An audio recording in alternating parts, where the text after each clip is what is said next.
कभी सोचा है कि जब अच्छाई का सामना सीधे सीधे लालच से होता है तो क्या होता है? चलिए आज आपको एक ऐसी ही कहानी सुनाते हैं, एक गांव के ढाबे की कहानी। ये कहानी है एक ईमानदार बावर्ची और एक बेईमान मालिक की, जिनकी दुनियाएं आपस में टकराती हैं। और सारा खेल पता इसी एक सवाल का है। एक तरफ है वो हुनरमंद हाथ जो बस अपने परिवार के लिए 2 वक्त की रोटी कमाना चाहता है, और दूसरी तरफ है वो दिमाग जो सिर्फ अपनी तिजोरी भरने की सोचता है। तो जब ये दोनों टकराएंगे तो क्या होगा, चलिए देखते हैं। तो कहानी की शुरुआत होती है एक बहुत ही मुश्किल समय से। हमारे हीरो शिवम को एक ऐसे सफर पर निकलना पड़ता है जिसकी मंजिल उसे खुद भी नहीं पता। और इस सफर की शुरुआत होती है एक विलन से। ये है विजय, गांव के इकलौते ढाबे का मालिक। इसकी आंखों में ना बस 2 ही चीजें चमकती हैं, पैसा और ज्यादा पैसा। ग्राहकों से कैसे बात करनी है, इससे इसकी कोई परवाह नहीं। इसके लिए इंसानियत से कहीं ज्यादा जरूरी है तिजोरी का वजन। और अब मिलिए हमारे हीरो शिवम से। गांव में सूखा पड़ा है, खेत बंजर हो गए हैं और घर में उम्मीदें भी सूख रही हैं। शिवम सिर्फ काम नहीं ढूंढ रहा, वो अपने परिवार के सपनों का बोझ अपने कंधों पर उठाए एक नई शुरुआत करने निकला है। तो देखिए, हमारे सामने 2 बिल्कुल अलग दुनियाएं हैं, एकदम जमीन आसमान का फर्क है ना। एक तरफ परिवार के लिए सब कुछ करने वाला शिवम और दूसरी तरफ सिर्फ मुनाफे के लिए जीने वाला विजय। अच्छाई और बुराई की यही टक्कर इस कहानी की जान है। अब कहानी में एक बड़ा ही मजेदार मोड़ आता है। शिवम का जो हुनर था वो ढाबे के लिए तो एक वरदान था, लेकिन उसके लालची मालिक के लिए यही हुनर एक परेशानी खड़ी करने वाला था। देखते हैं कैसे। शिवम के आते ही ढाबे की तो जैसे किस्मत ही बदल गई। अरे भाई, उसके हाथ की बनी चिकन करी और दाल की महक तो दूर दूर तक फैलने लगी। लोग अब विजय के ढाबे पर नहीं बल्कि शिवम के हाथ का खाना खाने के लिए लाइन लगाने लगे। और ये कामयाबी विजय की आंखों में बुरी तरह खटकने लगी। और यहीं पर विजय का असली चेहरा सबके सामने आता है। जैसे ही दुकान चलने लगी, उसकी नीयत खराब हो गई।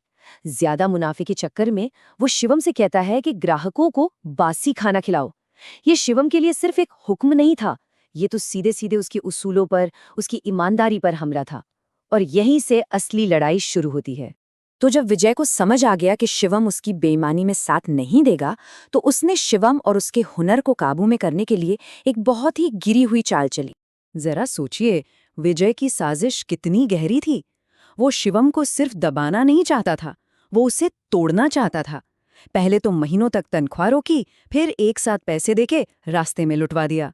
ये सिर्फ लालच नहीं था, ये तो किसी इंसान को, आप कह सकते हैं, पूरी तरह से बेबस करने की एक सोची समझी एक बेहद क्रूर चाल थी।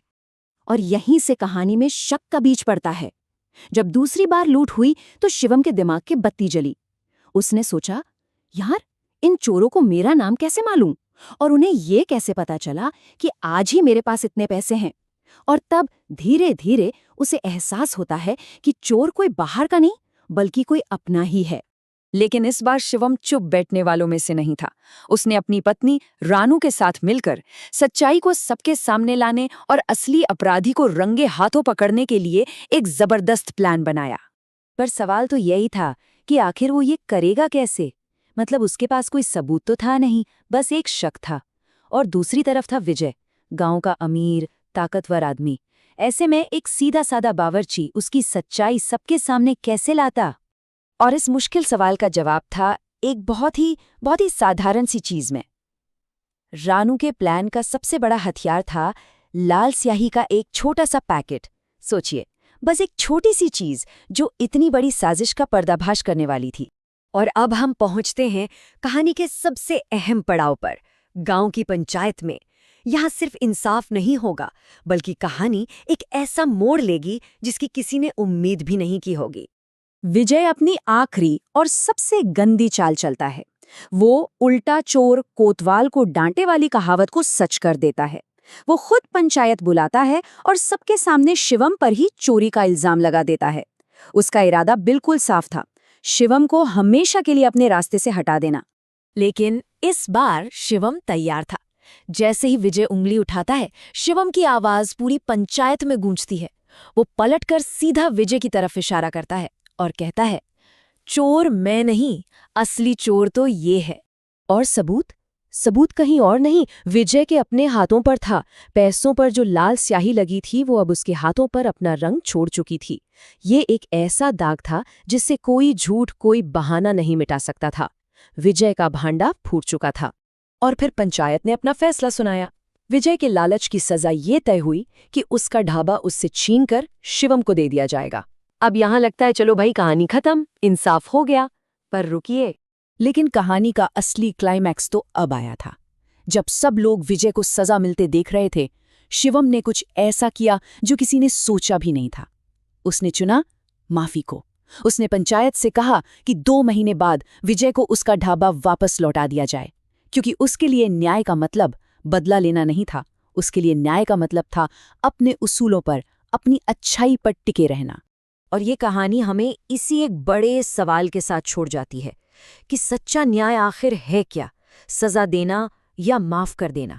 ये कहानी हमें याद दिलाती है कि सबसे बड़ी ताकत शायद बदला लेने में नहीं, बल्कि माफ कर देने की हिम्मत में होती है। इस बारे में सोचिएगा जरूर।